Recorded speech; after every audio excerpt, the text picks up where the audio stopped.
Fala pessoal, sejam bem-vindos a mais um Bicast, temporada 2023. Adamo Escobar comigo novamente. Obrigado, Adamo, pela sua presença. Não farei a apresentação toda que fiz no capítulo anterior, porque já demos ao início do Adamo aqui com a gente. Somos conhecidos. Quero conversar direto, sem muitas delongas, a respeito do capítulo infeliz que aconteceu na internet. Na verdade, não aconteceu na internet, né? Aconteceu numa competição esportiva protagonizada por alunos de uma universidade bastante conhecida, inclusive. Chegou à mesa dos nossos escritórios aquele vídeo lamentável dos estudantes de medicina da Unisa, em que eles faziam uma espécie de masturbação coletiva ou algo parecido com aquilo durante um jogo feminino. Acho que boa parte dos que estão nos ouvindo ou nos vendo deve ter visto. Se não, convido também a pesquisar o caso antes da nossa conversa. Eu acho que conversar sobre isso é fundamental. Estamos falando para futuros estudantes, futuros universitários que inclusive desejam a carreira da medicina, e eu já pego esse gancho para conversar com você, Adamo. Imagino que você tenha visto, é claro, ainda que nós não fizéssemos disso uma pauta do Umbicast. Chegou ali nas redes sociais, sites de fofoca, jornais, na mídia televisiva. O curso de medicina é um curso muito desejado pelos alunos do AZ, é um curso muito tradicional, assim como o curso de Direito também é muito tradicional. E não por coincidência, justamente nesses cursos tão tradicionais como Medicina e Direito, é que acontecem seguidos casos de capítulos de racismo, misoginia, machismo, gordofobia. Bullying de todos os tipos. Bullying de todos os tipos. É quase uma realidade já sabida, quase como um fato dado. Falar sobre situações como essa é falar sobre casos que, bom, pelo menos enquanto eu sou professor, estão ali, batendo a nossa porta. Como você vê isso? Como você vê cursos tão tradicionais sendo repetidas vezes pauta de situações como essa? Porque se a gente ficar aqui escolhendo casos de racismo ou de machismo nesses dois cursos, eu não tô aqui para vilanizar também medicina e direito, tá, gente? Pelo amor de Deus, isso é estrutural, é óbvio que acontece em outros cursos. Mas esses dois são bem simbólicos. Como é que você acompanhou o caso e analisa essa situação? Admitir o choque com o episódio, o que nem deveria, diante de tantas notícias recorrentes sobre isso, né? E a própria experiência nossa, durante a nossa formação. É importante esse ponto que você falou de não vilanizar, não parecer que é um bicast para mostrar, apontar o dedo para todos os erros que só o curso de medicina e de direito tem, porque não é só isso, mas eles têm uma visibilidade muito grande, são normalmente muitas competições e muitas reuniões, e não fora as festas, mas atuidades mesmo que fazem parte do currículo da universidade, e isso dá uma visibilidade a tudo que eles fazem. E é muito comum que esses eventos sejam agora marcados por casos de racismo, de machismo principalmente, e esse não teve como não chocar, embora talvez a gente devesse ser um pouquinho mais esperto nessas coisas e não ficar tão chocado. Os alunos comentaram muito: o AZ respira medicina. O AZ ele não é um curso voltado para isso, temos alunos com interesses variados, mas são muitos alunos que querem medicina e direito. E os comentários foram imediatos, conversas, desabafos. Muitos alunos têm pais que são médicos, e essa conversa começou em casa e os alunos trouxeram para cá. E isso assim, deu um bom papo em sala de aula, nos momentos que a gente conseguia ali uma brecha para conversar sobre isso. Não dá para fugir do assunto. Algumas pessoas, uma coisa que me causou preocupação foi assim: estou cansado de falar disso, sabe? Nos jornais, né, foi tema de muitas colunas de opinião, chamou a atenção da mídia em todos os níveis ali, mas profissionais da imprensa, alunos, professores, amigos, rede social, nossa, não aguentam mais falar disso. Sim, cansa, dói, né? Você vê colegas, mulheres principalmente, contando como aquilo já foi comum onde ela estudou, em inúmeras instituições, mas a gente não pode deixar cansar, né? É nosso papel discutir isso, inserir nas aulas, discutir nos corredores, fazer os alunos refletirem. Agora, é decepcionante, não tem como, porque você é um público, não é especial no sentido de serem pessoas melhores, mas eles vão lidar com a sociedade de uma maneira muito importante, cuidando de pessoas dentro de hospitais, cuidando de pessoas dentro de fóruns e cuidando da vida das pessoas, e você espera que eles estejam acima de qualquer, sabe, de qualquer falha dessa. Talvez seja errado nosso também pensar isso, mas a gente pensa que a ética vai estar à frente de tudo, compromisso com o paciente, compromisso... E não é. Há uma preocupação muito grande da minha parte em quem a gente está formando, em quem as faculdades estão formando e quais serão as consequências disso para o nosso futuro. Quanto a isso, eu fiquei bem feliz em relação à maneira como os nossos alunos receberam essas notícias. Eu cheguei a conversar com alguns alunos durante as aulas, ainda que pontualmente, não cheguei a me debruçar profundamente sobre o caso, mas os alunos com os quais eu conversei, pelo menos, se mostraram bem sensíveis e atentos a esse problema. Então, é claro que isso não garante tudo, mas é bem simbólico e eu fico satisfeito que os nossos alunos estejam de prontidão para, inclusive, entrar nos cursos e passarem a também ser vozes ativas de denúncias em relação a isso. O que a gente precisa é disso. A gente precisa de um aluno que, dentro de uma universidade, porque de fora para dentro é mais difícil, é que dentro dessa própria estrutura esteja ali para denunciar, esteja ali para dizer, olha, gente, espera aí, isso aqui está errado, a gente precisa fazer alguma coisa a respeito. Os nossos futuros alunos serão alunos que vão compor os centros acadêmicos, os diretórios acadêmicos, que são instituições super importantes dentro do funcionamento de cada curso. Então fica aqui, inclusive, um elogio aos alunos do AZ, que... Muito positivo, deu orgulho dos papos, sabe? O quanto houve preocupação, pesquisa, Sim. Indicaram vários vídeos para os professores e para os colegas, isso foi muito positivo.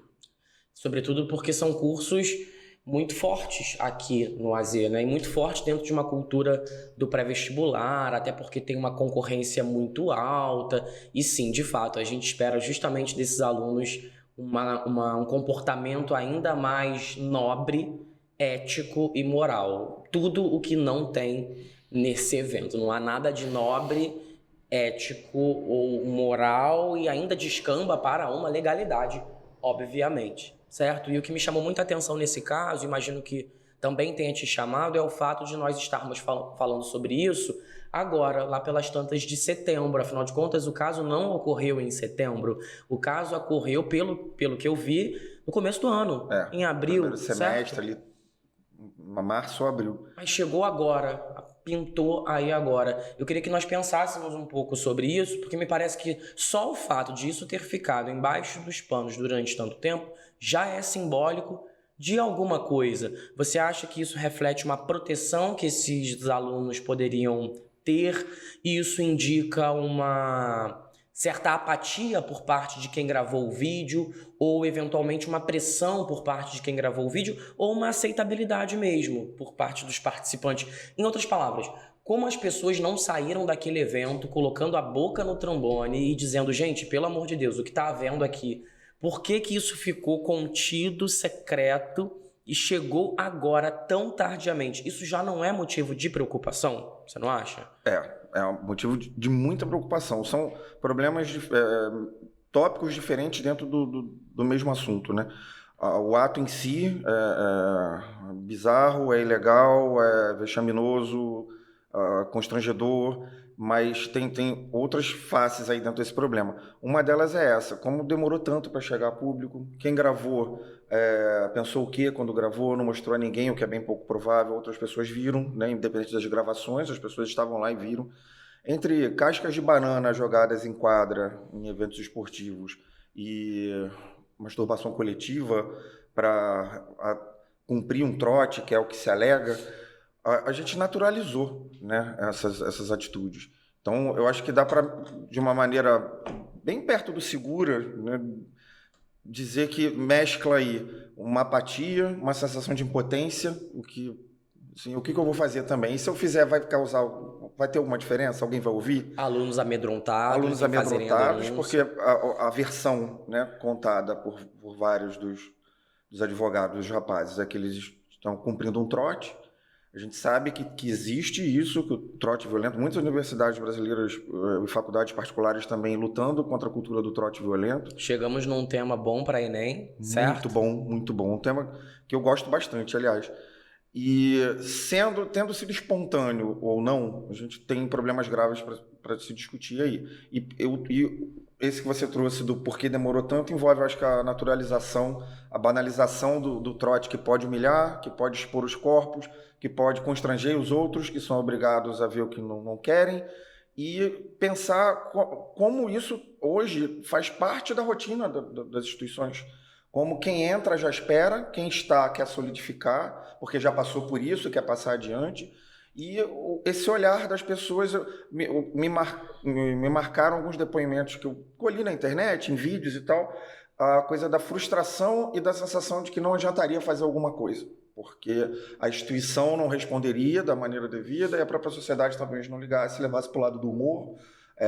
Como se a gente ainda estivesse nos cenários de filme dos anos 80, lá, de adolescentes, né, em que isso era comum e a gente achava graça. Já passou da hora de levar isso a sério, né? A gente não está em filmes adolescentes, e enquanto isso for levado para o lado da picardia estudantil, né, o nome famoso de filme dessa época, horroroso, aliás, a gente não vai conseguir resolver a questão e vai continuar entregando os calouros aos trotes, as alunas às humilhações, aos constrangimentos, e tudo sendo abafado para que o convívio continue e que o sistema opere, né? Abafado. Me parece que, quanto a isso, há uma rede de apoio muito bem definida para a manutenção desse tipo de situação, de pessoas que eventualmente já tinham conhecimento do caso e que pouco fizeram, porque não veem no caso nenhum motivo para alarde, portanto naturalizaram, como você diz. De outro lado, provavelmente alguns alunos, porque ninguém aqui também tá para dizer que todos os alunos que estavam naquela competição estavam apoiando aquilo, mas por razões várias também talvez não fizeram nada a respeito, e aí você me trouxe algumas razões. Sensação de incapacidade, ou até mesmo um temor de alguma forma ser perseguido por aquelas pessoas, de passar a ser mal visto, o chatão, né? O chatão, o caretão que vai fazer uma denúncia, ou aquele cara careta que não vai entrar na brincadeira e participar daquele ato. Isso tem implicações. Qualquer pessoa que estudou, não importa onde, não importa público ou privado, sabe que isso tem implicações no dia a dia do estudante. A gente cumpre o nosso papel como educador, falar sobre a importância das denúncias, do bullying, do racismo, dos atos libidinosos lá na competição esportiva. Mas também a gente tem que se colocar no lugar de quem quis denunciar e não teve coragem, porque há muitas retaliações, né? São anos de faculdade. Para não parecer que a gente está de alguma maneira botando o dedão na cara dessa galera. Faça a sua parte, fácil, sabe? Não é. Não é descolado de um contexto em que esse cara também se sente pressionado. Sim. Eu acho que o que a gente precisa fazer é oferecer ferramentas que emancipem esses estudantes para que eles possam ter a independência, a segurança, inclusive, para fazerem as suas denúncias. Senão a gente acaba culpabilizando, inclusive, quem não denunciou, como se essas pessoas que não tivessem denunciado fossem ruins, como se elas fossem mais por si só.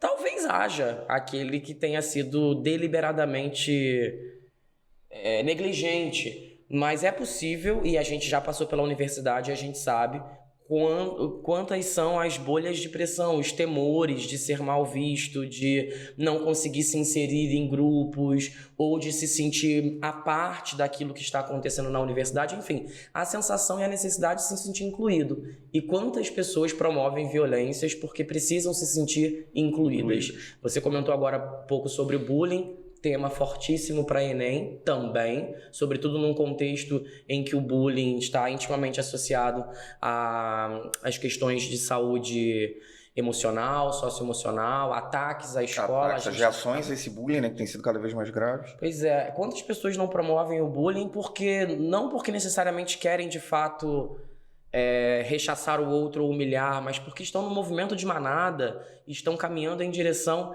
àquela manada que está e quer se sentir presente, porque quando você humilha o outro, quando você violenta o outro, você diz que você não é o outro, que você é o que humilha, você é o que constrange. Isso te coloca numa posição de soberania e de poder, e esse micropoder, puxando aí um pouquinho para Foucault, traz uma sensação de prazer, né?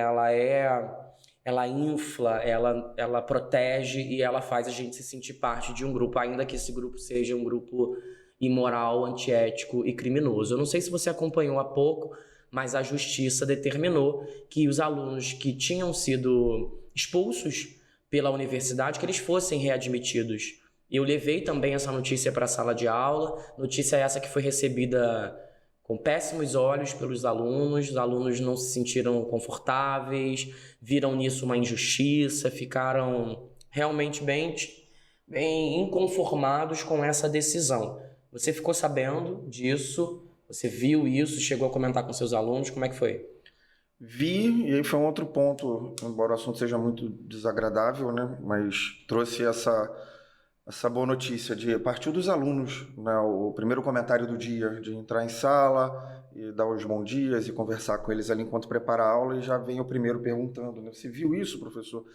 A fala indignada deles é nota de orgulho para a gente, saber que os alunos, né, não compactuaram com aquilo, se indignaram com a decisão da justiça e conseguiram avaliar de uma maneira bem razoável as consequências disso, né? Pô, se eu estudo lá, eu ia ter vergonha de dizer que eu estudo lá nesse momento. Se meu pai conversou comigo que se eu estivesse nessa situação, o que eu teria que fazer. Então, as conversas começaram em casa e foram trazidas para a escola, o que eu acho muito legal, né? Chamar o professor para essa conversa e trocar as ideias ali. A decepção com a justiça, com a maneira... não tem como não pensar na maneira rápida como tudo é feito nesses casos, enquanto inúmeras pessoas que são vítimas de bullying demoram meses, anos para conseguir uma resposta, para conseguir apoio, para conseguir punição. E nesse caso, o direito deles de voltar a estudar foi decidido a jato. Não tem como não pensar na elitização desses cursos, na coisa do você sabe com quem você está falando, você sabe quem você está querendo tirar daqui, né? Não tem como pensar na conveniência das instituições em lidar com esses cursos de uma maneira muito mais flexível, porque a mensalidade alimenta uma boa parte dessas instituições, são as mensalidades mais caras, as de medicina. Então, são diversos pontos que se cruzam e que não tem como você não ter um olhar maldoso e ouvir a fala dos alunos e dizer, sabe, eles não são bobos. As falas deles vão trazendo à tona todas essas maldades, assim. O medo de fazer parte disso, as perguntas sobre o trote, as perguntas, teve na sua época, você não fez medicina, você fez letras, mas como é que foi na sua época? Olhos arregalados, tudo isso é muito negativo. E a sensação de que você vai entrar num mundo à parte. A sensação de que você não está passando só para uma universidade para fazer medicina. Você está entrando num outro mundo, que tem regras próprias, que funciona de maneira muito particular, que você vai fazer parte de determinadas castas, dos mais velhos, de quem comanda centros acadêmicos, de quem tem voz lá porque de alguma forma influencia os demais alunos. Essa pessoa, vai se posicionar, vai se encaixar, como você falou na outra fala, né? A minha reação a esse bullying vai ser fazer parte de quem está oprimido, eu vou sofrer em silêncio, eu vou tentar ficar invisível. Então, são diversas implicações e todas elas negativas. E a decepção com a justiça, né? Ver um aluno de primeiro ano, com a pouca idade que tem, dizer, eu já esperava, né? Eu falei para minha mãe que eu não estava surpreso, e a minha mãe, como sempre. Isso é muito ruim, muito ruim. Será que no futuro, acontecendo algo com algum dos nossos alunos, a denúncia vai ser feita, como a gente falou na primeira questão, né? Tem confiança de que algo vai ser feito? Ou já se aposta na decepção e é melhor ficar quieto? Isso alimenta, vira uma bola de neve de injustiças e o problema sendo colocado para debaixo dos panos, que não tem como lamentar a história toda e as consequências que ela tem trazido. E é claro que a nossa fala aqui, gente, não é sobre não respeitemos a justiça.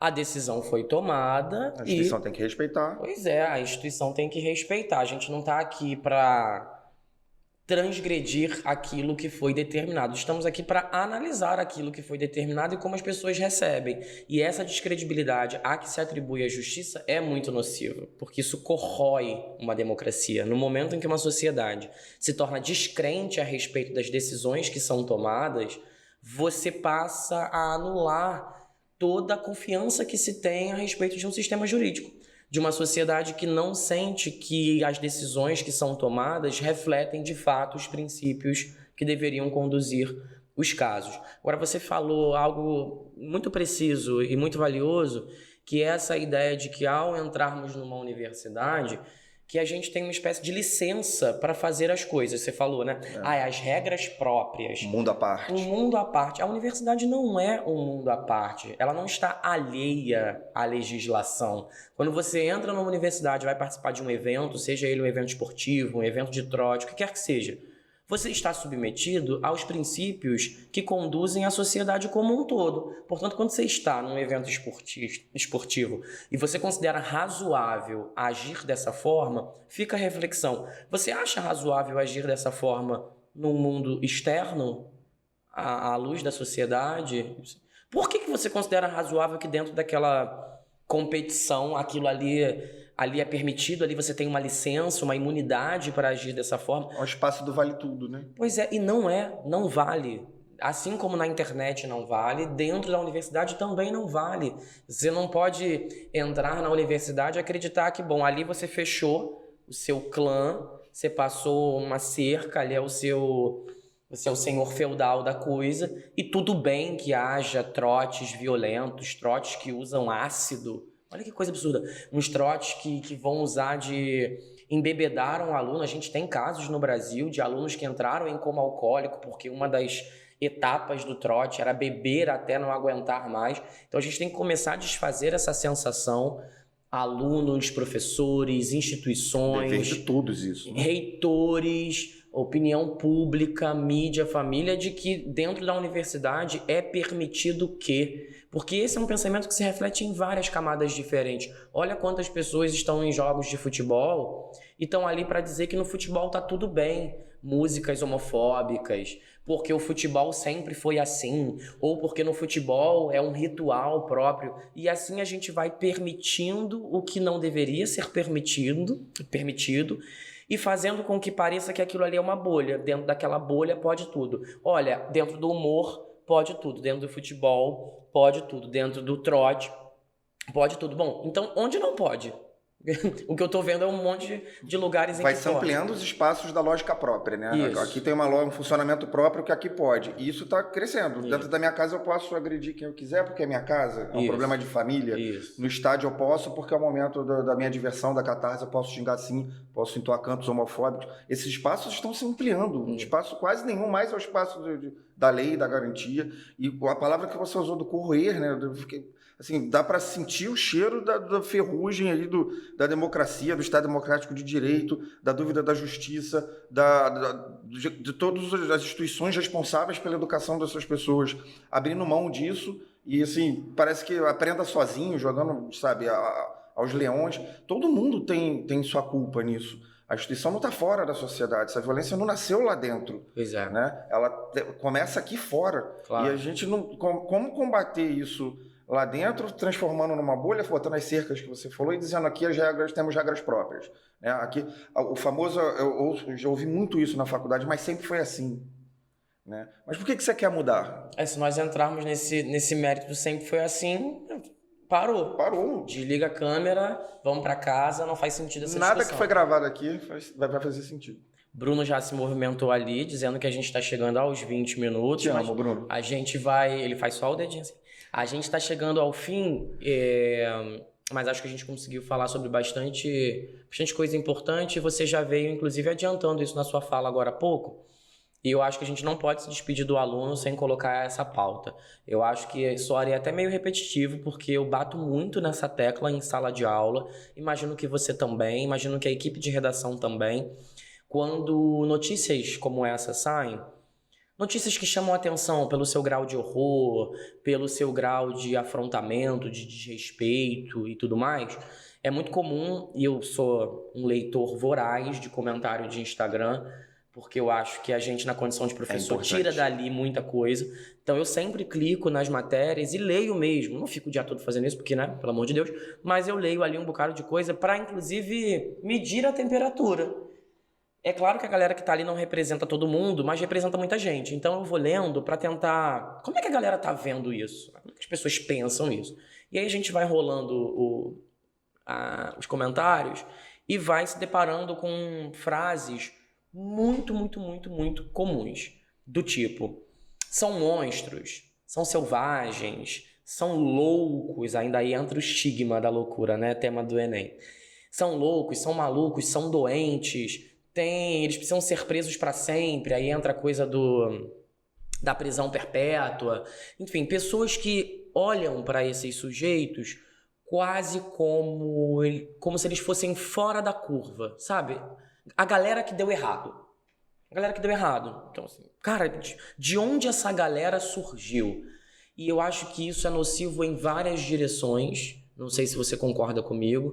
Acho que olhar para essa galera dentro desse espectro da monstruosidade faz com que eles sejam a exceção à regra. E definitivamente não são. Pois é. Nossa, como pode esses alunos encontrarem essa segurança de agirem dessa forma sem temor de serem punidos? Eu falo para os alunos, maçã só dá macieira. Não nascerá morango de uma macieira ainda que você force a barra. Conselho da vovó e Portanto, atual até hoje. Um clássico, mas não é. Poxa, nasceu uma maçã aqui dessa macieira. Pois é, uma macieira. Alguém fertilizou o chão e tornou esse solo possível ou propenso ao nascimento de uma macieira. Aí quando essa macieira vem ao mundo, ela vai dar maçãs. Aí você olha para a maçã e pensa, meu Deus, que espantoso, como pode? Uma macieira deu uma maçã, vamos destruir a maçã, mas a macieira segue de pé. Ela vai continuar gerando novas maçãs e você vai continuar se espantando como se você não fosse também a pessoa que fertilizou aquele chão. Essa minha metáfora toda aqui de maçãs e morangos e tudo mais... Maçãs podres que estragam para cesto. dizer que, no fim das contas, somos todos parte desse sistema. Que, de alguma maneira, a piada que você faz ou a forma como você conduz as suas práticas... Talvez você nunca tenha baixado o calção num jogo e ter mostrado o pênis para alguém e achado isso divertido. Mas quais são as práticas que a gente promove no nosso dia a dia que alimentam uma ideia de que o homem pode qualquer coisa? De que ele pode, inclusive, constranger outras pessoas porque o seu corpo é ferramenta de opressão e tá tudo bem com relação a isso. Quando a gente coloca essa galera no plano da monstruosidade, e eu não estou dizendo que o que foi feito não é grave, estou dizendo que olhar para essa circunstância a partir do olhar da selvageria, pura e simplesmente, nos redime como se nós não fôssemos parte desse todo, né? Um discurso muito fácil de exclusão da minha culpa. Claro. Né? Eu não tenho culpa, esse não é o normal da sociedade, são pontos fora da curva, como você falou, e a ciência explica, a medicina explica aqui e ali, e a gente segue a vida normalmente. E definitivamente não é. O inferno não são os outros. Né? Acho que define assim... É muito, muito cômodo a gente colocar essa culpa e transformar esse comportamento do monstro. Eu não preciso analisar, eu não preciso me incluir na discussão, eu não preciso assumir minhas culpas, eu não preciso repensar minhas práticas em sala de aula, eu não preciso repensar o quanto a piada que eu conto para o meu filho vai alimentar um comportamento nocivo nele no futuro, a minha reação na briga de trânsito, o meu comportamento no transporte público. Eu nunca tenho culpa de nada, a culpa é sempre dos outros. Então, isso dá uma satisfação, uma sensação de que eu tenho que lidar com os erros dos outros, não com os meus. A consciência fica tranquila, né? Eu durmo o sono leve dos justos, e não dá o trabalho da autoanálise, né? Que tem que ser constante em cada ato, em qualquer profissão. Eu falei aqui dos professores, mas qualquer um. A gente tá sempre fugindo. Essa coisa do o outro é o monstro, é pegar uma rota diferente para fugir da discussão, sabe? Se eximir da culpa. Todo mundo tem responsabilidade sobre isso. Instituições, famílias, a escola, a mídia, e fica cada um jogando essa culpa para o outro, assim. Os ataques às escolas, o machismo, assim, mas o que a escola fez? Mas e a família? Mas não foi o videogame? Mas não foi o que ele lia na infância? É sempre a culpa do outro. O videogame é excelente. O videogame é ótimo. Resumo da ópera, gente. Vamos nos implicar no que tem acontecido, certo? Essas pessoas não são a exceção. Essas pessoas são fruto de uma estrutura alimentada diariamente. E ela é alimentada por várias fontes diferentes. Quando a gente começa a se implicar nisso, a gente começa a reconhecer que papel eu tenho nesse estudante que presume que pode tudo. Ele não veio ao mundo assim, não, tá? Ele veio ao mundo como todos nós viemos, sujeitos a vários atravessamentos. A questão é o que atravessou esse sujeito e em que medida você também foi responsável por atravessá-lo e alimentar, em que medida você também alimentou esse processo todo. Eu acho que definitivamente acreditar que o inferno são os outros é se colocar nessa posição de tamanha proteção e inocência que definitivamente, se não ingênua, muito mau caráter. Vou ficando por aqui, não é isso? Adamo, obrigado pela sua participação. Obrigado, gente. David, Bruno. Passeamos por um bocado de temáticas importantes que passam de machismo, homofobia, gordofobia, bullying, trote, tem um bocado de coisa aí. Vamos esperar que, se o Enem colocar algo nessa direção, você possa aproveitar essa conversa. Não é isso? Fique esperto. Fique esperto. Gente, um beijo. A gente vai ficando por aqui. Até um próximo episódio. Obrigado, pessoal.